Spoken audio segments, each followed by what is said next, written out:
Assalamualaikum warahmatullahi wabarakatuh. Saya Fahri Fadilah Nur Rizky, siswa Bintara Polri yang digagalkan. Yang terhormat kepada Bapak Presiden, yang terhormat kepada Bapak Kapolri. Saya siswa Bintara Polri yang digagalkan ketika mau berangkat pendidikan. Syederulun kontroversi hasil supervisi calon Bintara Polri, Fahri Fadilah Nur Rizky masih berlanjut. Kini, Fahri membeberkan bukti bahwa dirinya tidak buta warna.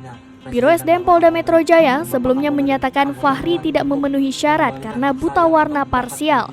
Fahri dicoret saat hendak mengikuti pendidikan Bintara Polri setelah dinyatakan lolos seleksi tahap 1. Kelulusan Fahri pada seleksi Bintara Polri dengan menempati ranking ke-35 dari 1.200 membuktikan pemuda asal Jakarta Timur itu sangat memiliki kapabilitas yang mumpuni. Ia menyebut jika argumentasi polisi soal kemungkinan Fahri lolos tes buta warna karena sudah menghafal buku tes sangat janggal, sebab untuk melewati tahap itu bukanlah hal yang mudah.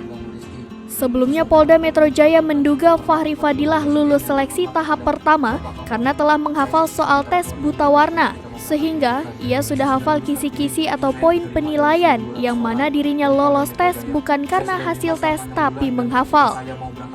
Dugaan itu menguat karena Fahri Fadilah diketahui sudah 3 kali ikut seleksi Bintara Polri sejak 2019. Ketiga seleksi itu menyatakan Fahri tidak lulus dengan masalah kesehatan berupa buta warna parsial.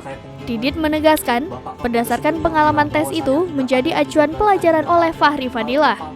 Kuat dugaan Fahri Fadilah sudah mempelajari buku tes buta warna sehingga bisa lulus seleksi tahap 1. Terlebih, buku tes buta warna beredar bebas di pasaran sehingga memungkinkan orang mempelajarinya untuk keperluan tes atau akademi.